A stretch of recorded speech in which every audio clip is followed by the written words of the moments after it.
रात के 11:45 हो रहे थे। शहर लगभग सो चुका था। सड़कें खाली थीं और हल्की बारिश गीली सड़कों पर चमकती स्ट्रीट लाइटों को और रहस्यमय बना रही थी।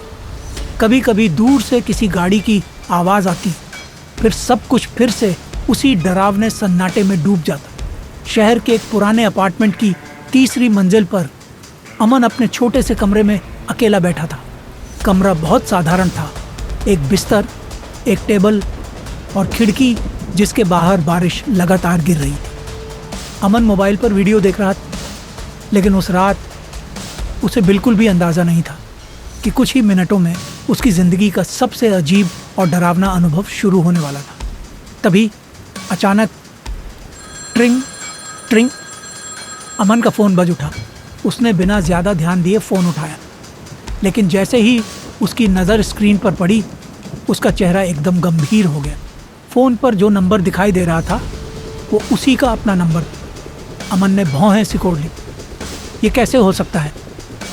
उसे लगा शायद नेटवर्क की गड़बड़ी होगी। उसने कॉल रिसीव किया। हेलो, कौन? कुछ सेकंड तक दूसरी तरफ से कोई जवाब नहीं आया। बस हल्की हल्की सांसों की आवाज़ सुनाई दे रही थी। अमन झुंझला कर बोला, अगर मजाक कर रहे हो तो। लेकिन तभी फ़ोन के दूसरी तरफ से एक धीमी और थकी हुई आवाज़ आई। अमन, मेरी बात ध्यान से सुनो। अमन थोड़ा चौंक गया। कौन बोल रहा है? कुछ सेकंड चुप्पी रही, फिर जवाब आया, मैं तुम ही हूँ। अमन हंस पड़ा। अच्छा, मजाक है? लेकिन आवाज़ बिल्कुल भी मजाक के मूड में नहीं थी। वो बोली, मेरे पास ज़्यादा समय नहीं है और अगर तुमने मेरी बात नहीं मानी तो तुम कल सुबह जिंदा नहीं रहोगे। अमन का चेहरा थोड़ा गंभीर हो गया। क्या मतलब?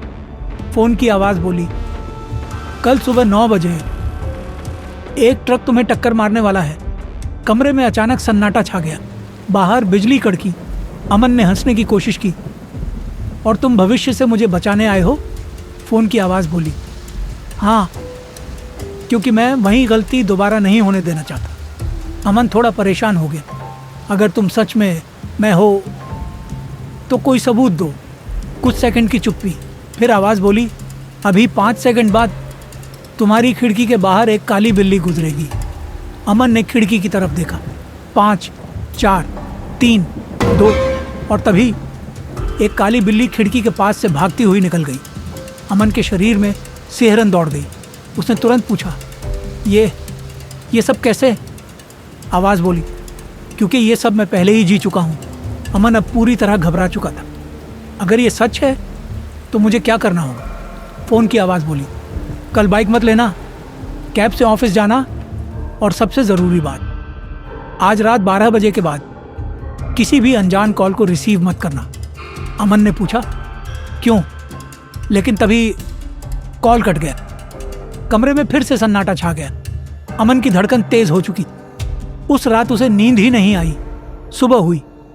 अमन ऑफिस जाने के लिए तैयार हुआ। वह कुछ देर बाइक के पास खड़ा रहा, लेकिन फिर रात की बात याद आ गई। उसने बाइक की चाबी वापस रख दी और कैब बुक कर ली।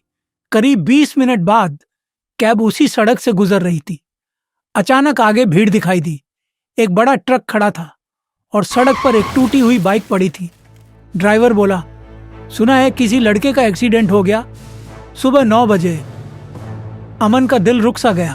अगर वह बाइक लेकर आता तो शायद आज जिंदा नहीं होता।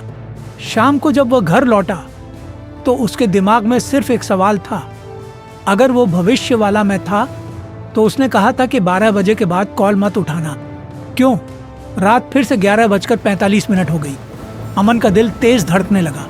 तभी फ़ोन बज उठा। स्क्रीन पर एक अनजान नंबर था। अमन ने तुरंत कॉल काट दी, लेकिन कुछ सेकंड बाद फ़ोन फिर से बजा। इस बार स्क्रीन पर वही नंबर था, उसका अपना नंबर।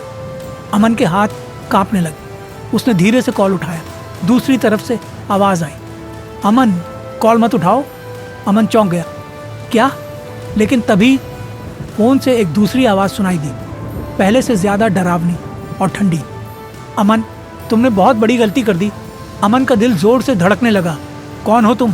फ़ोन की आवाज़ हंसने लगी, धीमी डरावनी हंसी, और फिर बोली, तुम्हें लगता है फोन सिर्फ भविष्य से आया था। कमरे की लाइट अचानक झपकने लगी, खिड़की अपने आप खुल गई और फोन से आखिरी शब्द सुनाई दिए, हम बहुत पहले से तुम्हें देख रहे हैं। अमन के हाथ से फोन गिर गया।